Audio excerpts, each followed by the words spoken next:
ஸ்ரீமதே ராமானுஜாய நமஹ. ஆழ்வார் எம்பெருமானார் ஜீயர் திருவடிகளே சரணம். எம்பெருமானார் ஸ்ரீ ராமானுஜருடைய சிஷ்யர்களிலே மிக முக்கியமானவர் திருமலை அனந்தாழ்வான்.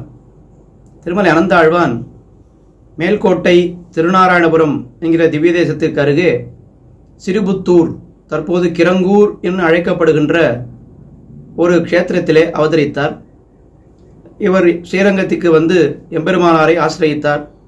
பிறகு எம்பெருமானாருடைய நியமனம் அடியாக திருமலைக்கு சென்று திருவேங்கடமுடையானுக்கு புஷ்ப கைங்கரியங்களை செய்து வந்தார். அவருடைய சரித்திரத்திலே பல பல சுவையான நிகழ்ச்சிகளை நாம் பார்க்கிறோம். அவரும் திருவேங்கடமுடையானும் உரையாடியதென்ன, திருவேங்கடமுடையான் அவருடைய தோட்டத்திற்கு வந்தது என்ன, திருவேங்கடமுடையான் திருமார்பில் இருக்கக்கூடிய ஸ்ரீ மகாலட்சுமி அலர்மேல் மங்கை தாயார் இந்த அனந்தாழ்வானை பார்த்து தன்னுடைய தகப்பனார் என்று சொன்னது என்ன என்று பல விஷயங்களை பார்க்கிறோம். இவ்வளவு பெருமைகள் வாய்ந்த அனந்தாழ்வான், குறிப்பாக சொல்ல வேண்டுமென்றால் அனந்தாழ்வானுடைய தனியனை திருவேங்கடமுடையானே அருளி செய்திருக்கிறார். அகிலாத்ம குணாவாசம் அஜ்ஞான திமிராபகம் ஆசிரிதானாம் சுசரணம் வந்தே அனந்தாரிய தேசிகம் ஸ்ரீமத் ராமானுஜாச்சாரிய ஸ்ரீபாதாம் போர்கத்வயம் சதுத்தமாங்க சந்தாரியம் அனந்தாரியம் அகம்பஜே என்று இந்த தனியனை திருவேங்கடமுடையானே அருளி செய்திருக்கிறார். இந்த திருமலை அனந்தாழ்வானுடைய அவதார ஸ்தலத்திலே அவருடைய அவதாரத்திலிருந்து 960வது ஆண்டு, கடந்த 2014ஆம் ஆண்டு அவருடைய அவதார ஸ்தலத்தில் பற்பல திவ்ய தேசங்களிலிருந்து ஸ்ரீ வைஷ்ணவர்களை அழைத்து கொண்டு சென்று அவருடைய அவதாரஸ்தல திருக்கோயிலிலே ஒரு 1000 பாசுரங்கள், ஒரு நாள் காலையிலிருந்து மாலை வரை, ஒரு வருடம் திருவாய்மொழி, ஒரு வருடம் முதலாயிரம், அடுத்த வருடம் பெரிய திருமொழி, அடுத்த வருடம் இயற்பா என்று 1000 பாசுரங்கள் செய்வதாக ஏற்பாடு செய்யப்பட்டு அது மிக அழகாக நடந்து கொண்டு வருகிறது. அந்த வைபவத்தை இந்த வருடமும் சென்று நடத்தினோம்.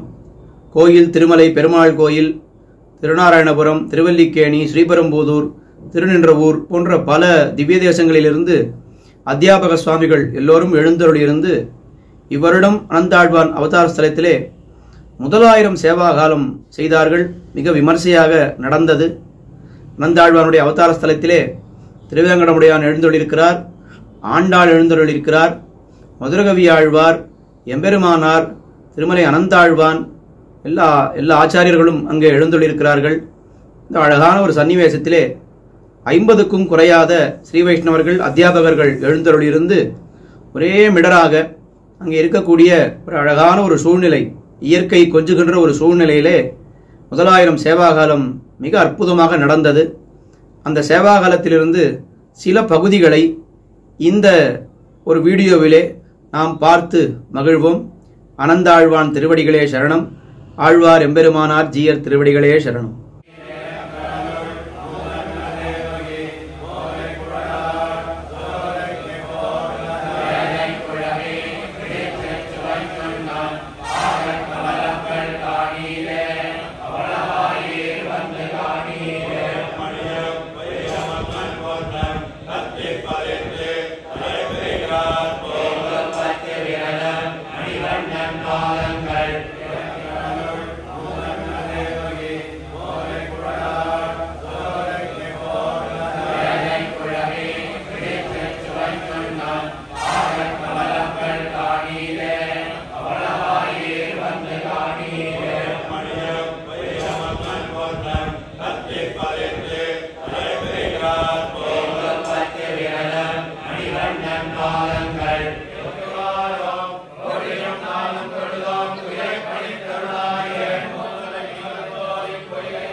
ஆழ்வார் எம்பெருமானார் ஜீயர் திருவடிகளே சரணம்.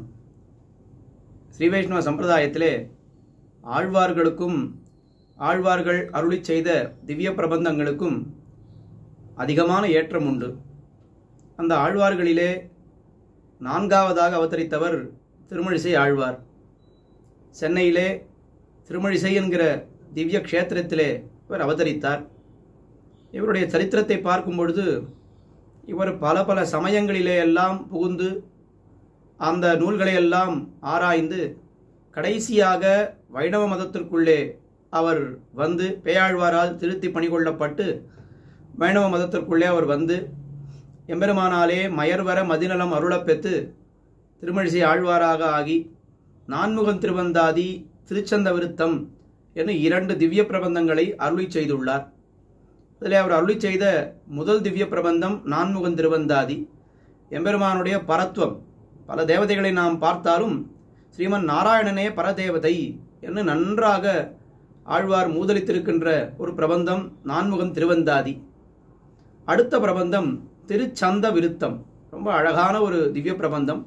120 பாசுரங்கள் கொண்ட திவ்ய பிரபந்தம். சந்த விருத்தம் என்னால் இனிமையான ஓசையால் அமைந்த ஒரு கவிதை என்று அர்த்தம்.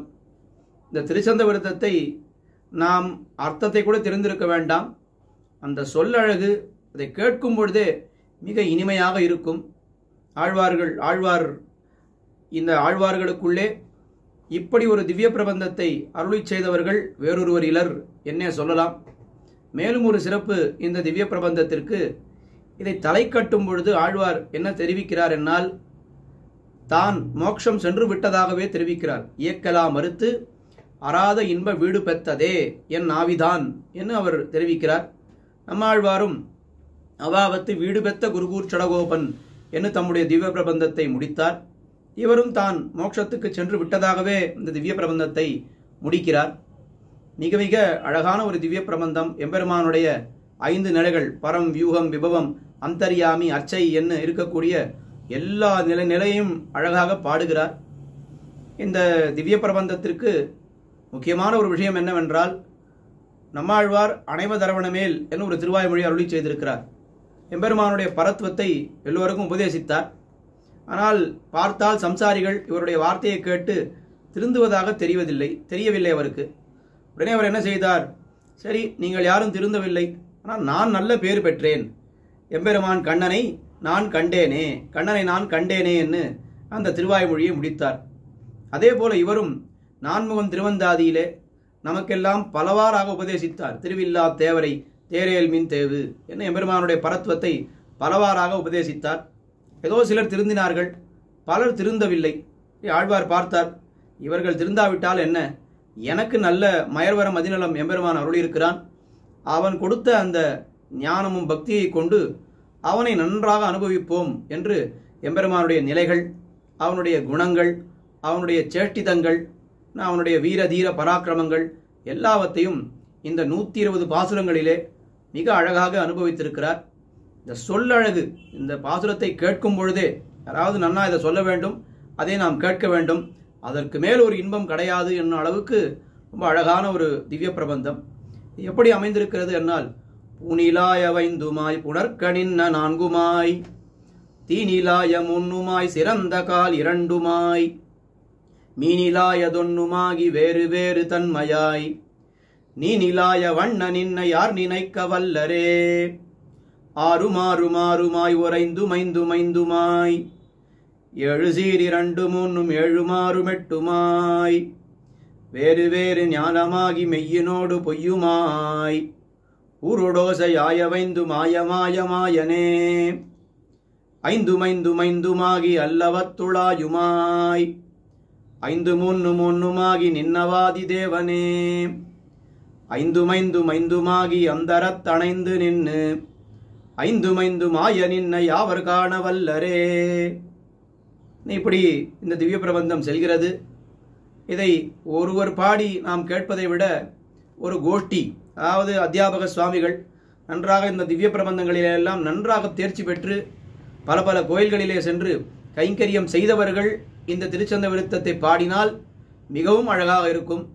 அந்த அழகான ஒரு திருச்சந்த விருத்த சேவையை நாம் தொடர்ந்து இந்த வீடியோவிலே அனுபவிப்போம். நீங்களும் கேட்டு அனுபவித்து மகிழுங்கள்.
சொல்லப்படாது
ஆதியாதி ஆயனாய மாய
Namo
தெரியும். எம்பெருமானார் சிந்து பூமகளும் திருவேங்கடத்திலே திருவேங்கடமுடையானுக்கு புஷ்பகைங்கரியம் பண்றதுக்கு யாராவது இருக்காளான்னு கேட்டா, அப்ப யாருமே முன்வராத சமயத்திலே அனந்தாழ்வான் நான் வருகிறேன், நான் சென்று வருகிறேன் என்று சொன்னார்.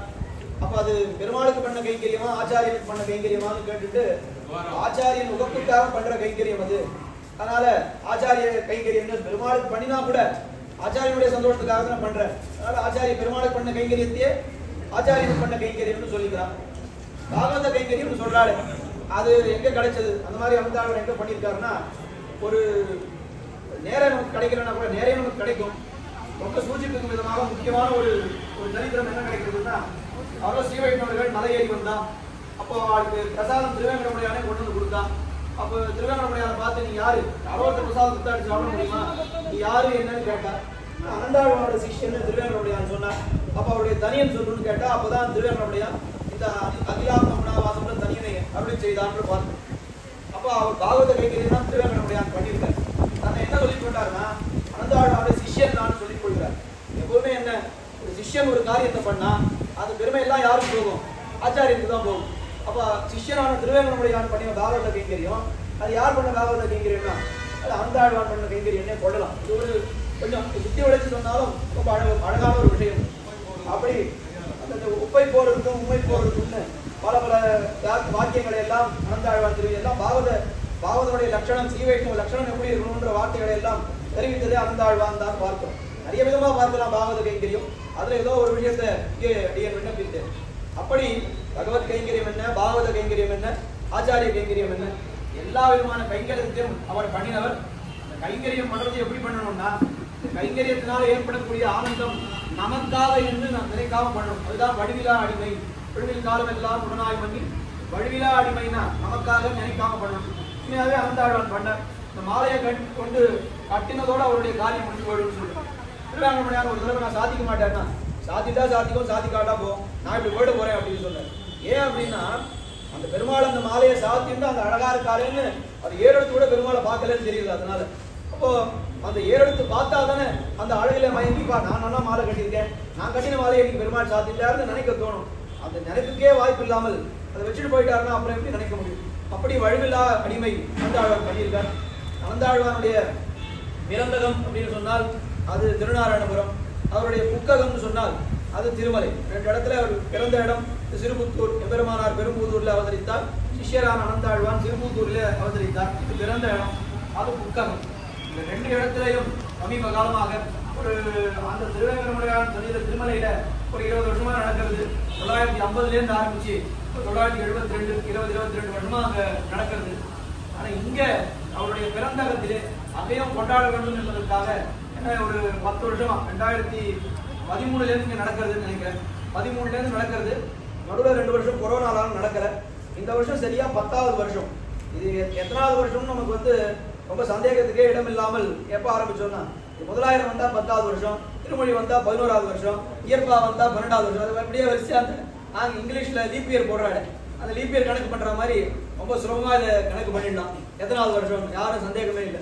அப்படி 10வது வருஷம் இது நடக்கிறது. இங்க இது வருஷத்துக்கு ஒரு 1000 பண்றதுன்னு முதல்ல திருவாய்மொழி 1000 ஒரு வாட்டி தான் பண்ணலான்னு அந்த 969 ஆரம்பிச்சோம். அப்புறம் சுவாமிகளே எல்லாரும் வருஷா வருஷம் பண்ணா என்ன, ஒரு நாள் தானே இந்த இங்கேயும் கைங்கரியம் கிடைக்கிறது, ஆச்சாரிய கைங்கரியம் கிடைக்கிறது, பகவத் கைங்கரியம் இந்த மலையில கிடைக்கிறது, எல்லாம் பண்ணலான்னு சுவாமிகளும் விருப்பத்தை தெரிவிச்சா.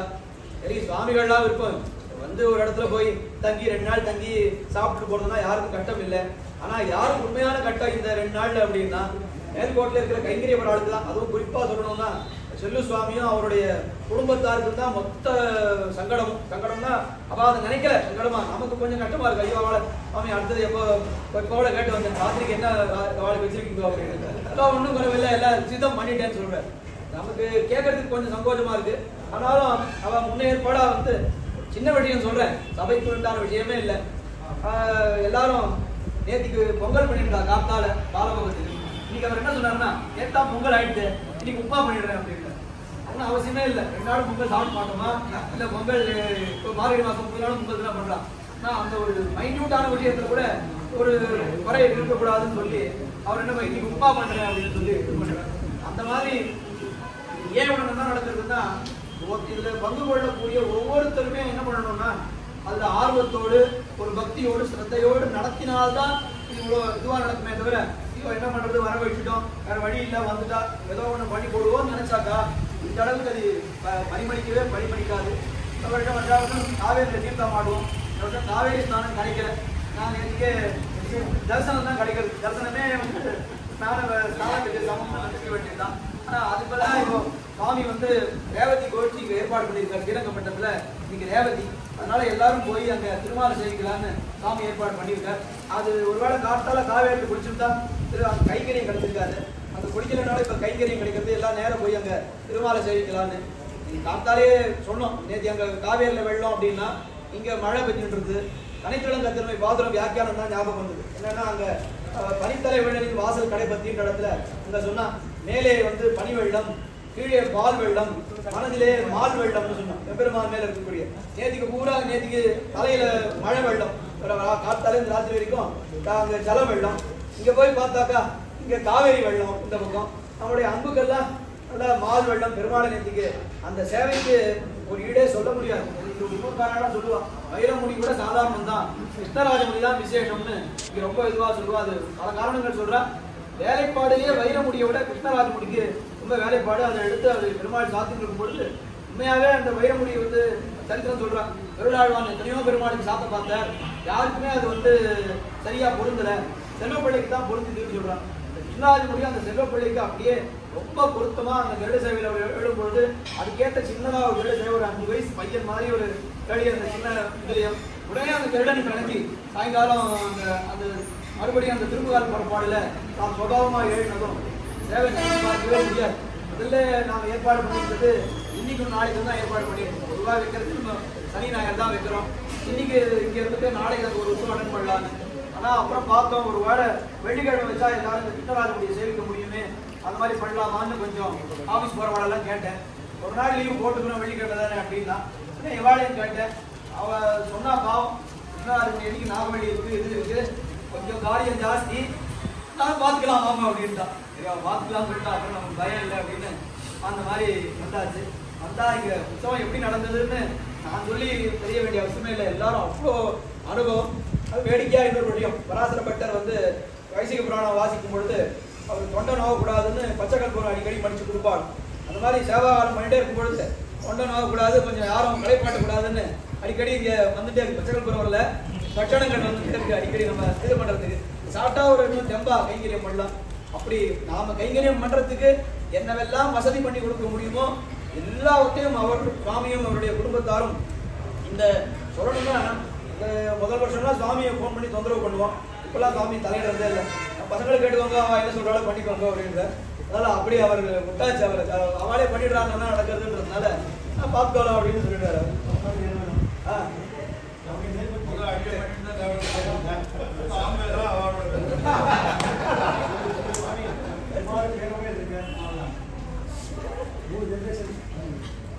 அந்த மாதிரி எப்படி சொல்றதுன்னு தெரியல. இத்தனை பேர் 50-60 பேரை வட வைத்து அவளுக்கு அந்த எல்லா வசதியும் பண்ணி கொடுத்து வேண்டிய சமயத்துல எல்லாம் பண்ணி கொடுக்கறது வாழ்க்கை தலையெல்லாம் பெருமாள். ஏன்னா பெருமாள் கைங்கரியம் ஒரு நாள் இன்னைக்கு காலத்தால் ஒரு 200 பாட்டு, மத்தியானம் ஒரு நாளைக்கு மாதிரி சேவை ஆகணும், ராத்திரி 430 எல்லாம் இந்த கிடைச்சது பெரிய பாக்கியம். அந்த பெருமாள் சேவை கண்ணிலே இருக்க. அந்த பெருமாள் முதல்ல கோபுர வாசல்ல இருந்து வெளியில வரும்பொழுது மழை வந்து அந்த சமயத்துல ரொம்ப ஆச்சரியமான சேவை. எல்லாத்தையும் சுவாமி ஏற்பாடு பண்ணி கொடுத்ததுக்கு இந்த கோஷ்டியார் எல்லாரும் அவருக்கு நன்றியை தெரிவிக்க வேண்டியது. இது இன்னும் வந்ததாம் அபிவர்த்ததாம் இன்னும் மேன்மேலும் பரிமளிக்க இது நடக்க வேண்டும் என்று. ஆமா, சதஸ் மண்டே மைசூர் அனந்தாழ்வாரின் சதஸ் போன வருஷம் இங்கே நடந்தது, நாட்டில் இங்கே அடுத்த வருஷம் இங்கே நடந்தது. இந்த மாதிரி திருமல சுவாமி சொன்னார், ஏதாவது ஒரு இந்த மாதிரி ஒருத்தருக்கு 200-650 பண்ணாதான் நான் வருவேன், வெறும் போட்டி பண்ணால் வரமாட்டேன். அந்த மாதிரி ஏதாவது பண்ணிட்டே இருக்கணும். அதான் அந்த மாதிரி ஏதோ ஒரு இதுவும் நடக்கிறது. முக்கியமா நாம தெரிஞ்சு சொல்ல வேண்டியது என்னன்னா, ஸ்ரீவைஷ்ணவருடைய திருவடிக்கு இருக்கிற பலத்தை நாம இங்க தெரிஞ்சுக்கணும். திருமலையில ஆரம்பிச்ச வருஷம் 2004ஆவது வருஷம் ஒண்ணுமே இல்லை. அந்த தோட்டம்ன்றது வெறும் மண்ணும் ஏற்றம் இறக்கமா இருக்கும். ஆனா ஸ்ரீவைஷ்ணவர் வர ஆரம்பிச்சு இங்க தோட்டம் அவ்வளவு இதுவா போயிடுது. இந்த இடமும் 10 வருஷம் முன்னாடி வரும்பொழுது இத்தனை வசதிகள் இல்லை. இங்கேயே தான் சாப்பிட்டோம். முதல் வருஷம் 2ஆவது வருஷம் தான் கோக்கியை நிறுத்திட்டு இங்கேயே சாப்பாடு போட்டுட்டு 4 மணிக்கு தான் மறுபடியும் ஆரம்பிச்சோம். அப்படி இல்லாததுக்கு தயாரணம் போடுவேன், மாட்டு கொட்டாங்க, மாட்டு வச்சு ஒரு கோசாலை வச்சிருக்கா, எல்லாம் ரொம்ப அந்த விசேஷமா நடக்கிறது. அப்படின்னா ஒரே காரணம் பாகவதருடைய திருவடி பலம் தானே தவிர வேறொரு காரணம் இதுக்கு நம்ம தேடவே முடியாது, தேடினாலும் கிடைக்காதுன்றது நிதர்சனமான உண்மை. இதுக்கு முன்னாடி பார்க்குற உண்மை. இது நம்ம வந்து கைப்பூனுக்கு கண்ணாடி தேவையில்லைன்ற மாதிரி வேற காரணம் தேட வேண்டிய அவசியமே இல்லை. பாகவதருடைய திருவடி பலத்துக்கு அத்தனை பலம், பாகவதருடைய மங்களாசாசனத்துக்கு அத்தனை பலம் இருக்கிறதுன்றது நம்முடைய கண் முன்னாடி தெரிகிறது. இப்போ ஒரு பார்த்து வச்சுட்டு ஆசை அடிக்கிறது என்னன்னா, எல்லா ஆச்சாரியர்களுடைய அவதார பலத்தையும் போய் இந்த மாதிரி வருஷம் ஒரு 1000 பண்ணலாம், 4 வருஷம் பண்ணி இந்த மாதிரி பண்ண முடியுமா? அது பெரிய ஒர்க்காக அது பண்ணணும், பெரிய ப்ராஜெக்டாக பண்ணணும். அது ஒருத்தராலே 2 பேரால் பண்ண முடியாது. அது நடந்தால் ரொம்ப பெருசாக பெரிய கைங்கரியமாக இருக்கும். அது அப்படின்னு ஒரு ஆசை. அதுக்கு சுவாமிகள் எல்லாரும் முதல்ல மனசில் நினைத்து அதை நடக்கணும்னு பிரார்த்தித்து மங்களாசாசனம் பண்ணணும். அப்படின்னா அது தன்னிலை நடக்கும். இந்த சுவாமிகளுக்கு மறுபடியும் எழுந்துள்ள சுவாமிகளுக்கு அவளுக்கு நம்ம சார்பில் அவளுக்கு நன்றியை சொல்லிட்டேன், அவா சார்பிலே நமக்கு நன்றியை சொல்லிட்டேன். சுவாமிகள்லாம் அவள் என்ன பண்றா, ஒண்ணுமே வசதி பண்ணி எவ்வளோ பண்ணி கொடுத்தாலும் ஒண்ணுமே வசதி பண்ணி தரலையேன்னு அவா சொல்றா. என்ன வசதி இருந்தாலும் இல்லைன்னா அட்ஜஸ்ட் பண்ணிக்க போறோன்றது வேற. இருந்தாலும் அவளுடைய சார்பிலே இந்த அசௌகரியங்களை எல்லாம் கொஞ்சம் பொறுத்து கொண்டு எல்லாரும் இருந்து கைங்கரியத்திலே காலத்தால 7 மணிக்கு 8 மணிக்கு ரெடியா வரணும்னா பாதி பேருக்கு வெந்நீரே வரல. இருந்தாலும் அவ வந்து வெந்நீர்ல இல்லை முன்னாடியே வந்துட்டோம், பச்சை தண்ணியிலேயே குளிச்சிட்டோம் அப்படின்னு சொல்லி வர அளவுக்கு ஒரு கைங்கரியத்தை ஆர்வம் இருந்தால் தான் இதெல்லாம் நடக்குமே தவிர, இல்லைன்னா வெந்நீர் வரும்னு சொன்னீங்க ஏன் வரல, அதனால தான் நான் குளிக்காம உட்காந்துருப்பேன்னு தகராறு பண்ணலாம். ஆனா அது மாதிரி பண்ணாம அடியனுக்கு முன்னாடியே பல பேர் அது தெரியாது. அது பிரைவேட் பாதி பேர் கோச்சு சிட்டா அப்படின்ற தெரியாது. பிரைவேட் சொல்ல முடியாது, சபையில சொல்ல முடியாது. அதனால அது எப்படி வந்து இது இருந்தாலும் அதை பத்தி எதுவும் கணிச்சிக்காம சுவாமிகளும் நடத்தி கொடுத்துருக்கா. அவார்டுக்கு மங்களாசாசனம் அனந்த ஆழ்வா நீங்க எழுந்திருக்கீங்க, அவங்க ஆண்டாள் மதுரை ஆழ்வா கடைசியா ஒரே விஷயம், எல்லா முன்னிலும் நடந்தவர் அனந்தாச்சார் சுவாமி. இந்த வருஷம் அவரால் வர முடியல, தேகத்திற்கு அவருக்கு நோவு சாதிச்சாங்க. அவரும் நன்னா மறுபடியும் சொத்தமாகி வந்து கைகரியத்தை கலந்துக்கணும்னு போன வாரம் வரைக்கும் காஞ்சிபுரத்து தான் இருந்தார். இது இங்கே பங்கு கொள்ளணுன்றதுக்காக தான் இங்கே வந்தார். நான் வந்த இடத்துலையும் அவரால் எழுந்து வர முடியல. அவரும் மறுபடியும் கைகரியத்தை கலந்துக்கணும்னு சுவாமிக்கும் எல்லாரும் பல்லாண்டு வரும்படி கேட்டுக்கொண்டு ஏற்பட்டிருக்கக்கூடிய அவதாரங்களுக்கு சமாபனத்தை விட்டு வாங்கி கொண்டு அடியாருடைய வாழ்த்துக்களை கொடுத்துக்கொண்டு எல்லாம் ஆட்டோ ரெடியா இருக்கு. உடனே எல்லாரும் அப்படியே ஏற வேண்டியதான். பையெல்லாம் அப்புறம் எடுத்துக்கலாம், பையெல்லாம் இங்கேயே இருக்கட்டும். சேவிச்சுட்டு பையை எடுத்துட்டு ராத்திரி பிரசாதம் வச்சிருக்காரு, அதை வாங்கிட்டு ஆட்டோ போயிடலாம். 9:20 தான் ட்ரெயின், 8 மணிக்கு கிளம்பினா கூட போதும். இப்போ காவேரிக்கு நேரம் போய் காவேரியை பார்த்துட்டு தரிசனம் பண்ணிட்டு அப்படியே பெருமாளை சேவிச்சுட்டு அந்த கோட்டு பண்ணிட்டு 7 மணி வாங்கலுக்கு வந்துட்டு பிரசாதங்களை ராத்திரிக்கு யார் யாருக்கு என்னென்ன ஆதாரம் எடுத்துட்டு 8 மணிக்கு